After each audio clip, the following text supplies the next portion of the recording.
सारे हिंदुस्तान के मुस्लिम अवाम सेक्युलर हिंदू अवाम के साथ खड़ी होकर एक तरफा वोट दी है। हिंदुस्तान भर की सेक्युलर अवाम, हिंदू ब्रदरन और सारे मुसलमान मिलकर बीजेपी को रिजेक्ट करते हुए दीगर पार्टियों को उन्होंने चुना है। लिहाजा हमें उम्मीद है कि दीगर पार्टियां सब मिलकर इनके नफरती एजेंडे करने वाली पार्टी को बाजू रखकर वो खुद एक साथ में जमा होकर हुकूमत बनाएं। बीजेपी जो पिछली दफा 2019 में 303 सीट पर आई थी, इस मर्तबा हिंदुस्तानी अवाम ने बीजेपी को पूरी तरह से और मोदी साहब को पूरी तरह से रिजेक्ट करते हुए 240 से 41 तक लेके आए हैं, यानी रिजेक्ट कर दिया है। हुकूमत बनाने के लिए किसी भी पार्टी को 272 सीट से ज्यादा चाहिए। अभी इन्हें 272 क्या 303 दिए हुए थे, उसमें इन्होंने हुकूमत बनाई थी और 5 साल से ये जो काम किए हैं उसका नतीजा ये है। और जो मोदी साहब और योगी आदित्यनाथ और अमित शाह जी ने जाकर पूरे हिंदुस्तान में घूम फिरकर मुसलमानों के खिलाफ और अक़लियतों के खिलाफ, दलितों के खिलाफ हजारों बयानात दिए, उस सब का नतीजा ये है, इनके फेसेस का नतीजा, इनकी पार्टी के 5 साल के कामों का नतीजा और इनके जो स्टेटमेंट्स हैं उसका नतीजा ये है कि 330 से रिजेक्ट करते हुए हिंदुस्तानी अवाम ने 241 पर लाकर इन्हें छोड़ा है, जो हुकूमत बनाने के काबिल नहीं है। इसका मतलब यह है कि अवाम ने इन्हें रिजेक्ट कर दिया है। लिहाजा अब बीजेपी का मामला यह है कि वो कभी नीतीश कुमार साहब के पास, कभी चंद्रबाबू नायडू साहब के पास, कभी दूसरों के पास वो जाके कोशिश कर रहे हैं कि उनको साथ में लेकर बनाएं। लेकिन ये खुल्लम खुला एक पैगाम है अवाम की तरफ से कि बीजेपी को, बीजेपी की पॉलिसियों को, नरेंद्र मोदी को, नरेंद्र मोदी के झूठे बयानात को, अमित शाह के बयानात को, अमित शाह की पॉलिसियों को और योगी आदित्यनाथ के बयानात को, योगी आदित्यनाथ के पॉलिसियों को सारी अवाम ने रिजेक्ट किया है। सबसे ज्यादा ताज्जुब और हैरत इस बात पर हो रहा है कि उत्तर प्रदेश में बीजेपी को जो कामयाबी मिलना चाहिए था वो नहीं मिली। देखिए, बीजेपी जो एक्सपेक्ट कर रही थी, सबसे मेन जो है योगी आदित्यनाथ के पॉलिसियां हैं। उनकी पॉलिसियां बुलडोजर पॉलिसी और बुलडोजर के जरिए बहुत सारे बेगुनाह शहरियों के घरों को खामखा ढाने का काम और खुशियां मनाना और अक़लियतों के घरों को ढाकर खुशियां मनाना और ये कहना कि इन्हें यहां से भेज दूंगा, इधर भेज दूंगा, उधर भेज दूंगा, बिल्कुल गैर जिम्मेदाराना, बहुत सारे गैर जिम्मेदाराना बयानात योगी आदित्यनाथ ने दिए हैं। उसका नतीजा है कि यूपी की आवाम ने योगी आदित्यनाथ को और मोदी को और अमित शाह को यूपी में जो बीजेपी का गढ़ माना जा रहा था वहां भी रिजेक्ट करते हुए पिछली दफा दी हुई उनकी सीटों में से आधे तक लाके छोड़ दिए हैं, आधे से कम। सबसे अहम बात यह है कि इस मर्तबा 2024 के इंतखाबात में सारे हिंदुस्तान में अमन पसंद शहरी अवाम में से 140 करोड़ अवाम में से अमन पसंद शहरियान और इंसाफ पसंद शहरियान और सेक्युलर शहरियान सब के सब मिलकर बीजेपी के खिलाफ वोट देकर बीजेपी को हुकूमत बनाने के लिए जितनी सीटें चाहिए उतनी सीटें नहीं दिए हैं, रिजेक्ट कर दिए हैं। 2019 में 303 सीटों से इन्हें नवाजा गया था, वही अवाम ने इस मर्तबा 330 क्या 303 क्या, जब हमारे मोदी जी बोल रहे थे इस मर्तबा 400 पार, इस मर्तबा 400 पार, इस मर्तबा 400 पार, सारे हिंदुस्तान में चिल्लाते फिर रहे थे।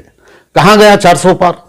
क्या अवाम ने उनके 400 पार के बयान को और उनके 400 पार की बात को जर्रा बराबर भी कोई अहमियत दी है या उन्हें 400 पार करवाया है? नहीं। 303 भी देना गवारा नहीं समझे अवाम ने उन्हें सीधा जितनी स्ट्रेंथ चाहिए हुकूमत बनाने के लिए, मरकजी हुकूमत, उससे नीचे लाके छोड़ दिया। इसका मतलब यह है कि रिजेक्ट कर दिया, उन्हें हुकूमत बनाने का मौका नहीं दिया है। लेकिन सैयद शफीउल्लाह साहब, कांग्रेस को भी तवक्को के मुताबिक कामयाबी नहीं मिली है, एक्सपेक्टेशन के मुताबिक कांग्रेस को भी कामयाबी नहीं मिली है। देखिए, सिर्फ कांग्रेस नहीं, सारी पार्टियों का एक्सपेक्टेशन यह है कि हम हुकूमत बनाएं। सारी पार्टियां हिस्सा लेती हैं इंतखाबात में हुकूमत बनाने के लिए या हुकूमत का हिस्सा बनने के लिए। सबकी तवक्कात कुछ और थी, वो नहीं बनी। लेकिन किसी भी पार्टी ने लोगों के दरमियान नफरत फैलाना, किसी एक फिरके के खिलाफ दूसरे फिरके को उकसाना, दुश्मनियां डालना और एक फिरके को पूरी तरह से उनके हुकूक से महरूम करने का ऐलान करना, ये किसी भी पार्टी ने नहीं किया। सारी पार्टियों ने सारी अवाम को बराबर के वादे किए, बराबर की पॉलिसियां बयान की, जबकि बीजेपी ने और मोदी जी ने, अमित शाह जी ने और योगी आदित्यनाथ जी ने, इन्होंने साफ साफ हिंदुस्तान की अक़लियतों के खिलाफ जहर को उगला, दलितों के खिलाफ जहर उगला और लोगों को बताया कि उनके बहुत सारे पार्लियामेंट्री मेंबर्स ने बताया कि वो कॉन्स्टिट्यूशन भी बदलना चाहते हैं।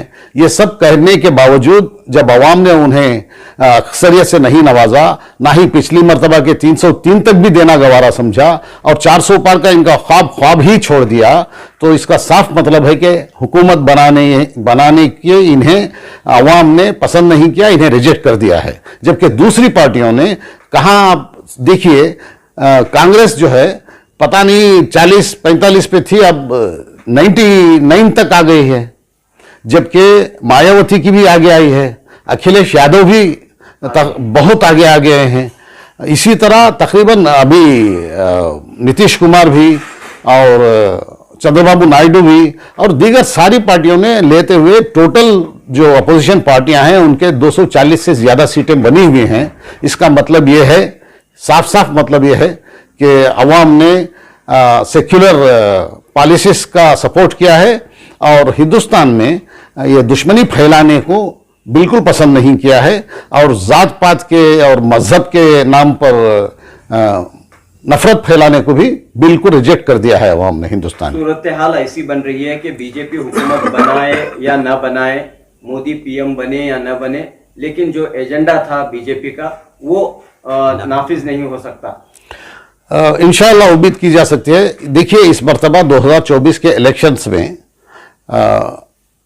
अमन पसंद और इंसाफ पसंद और सेक्युलर अवाम, खुसूसन गैर मुस्लिम बरादरान वतन के साथ सारे मुसलमान खड़े हुए थे।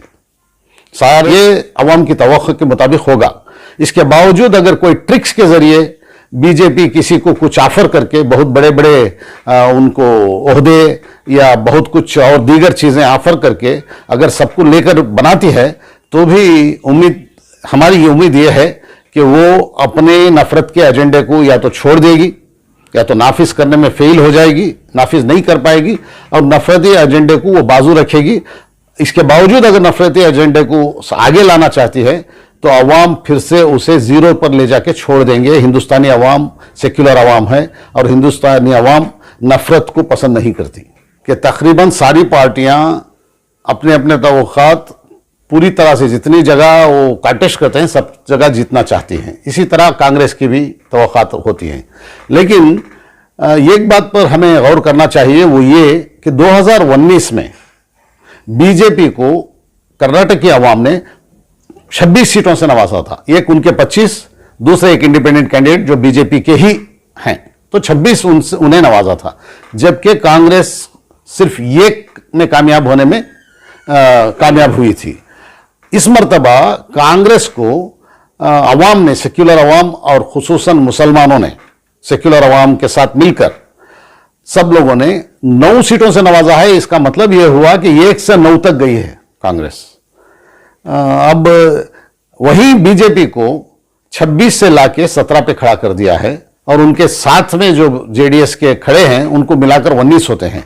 इसका मतलब यह हुआ कि सारी कर्नाटक की अवाम ने, सेक्युलर अवाम और मुसलमानों ने मिलकर पूरी मेहनत लगाकर पूरी तरह से सेक्युलर पार्टी कांग्रेस को जिताने की पूरी कोशिश की है।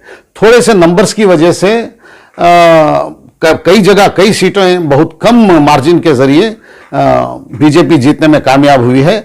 इंशाअल्लाह आइंदा मर्तबा शायद ये जीरो पे चले जाएंगे।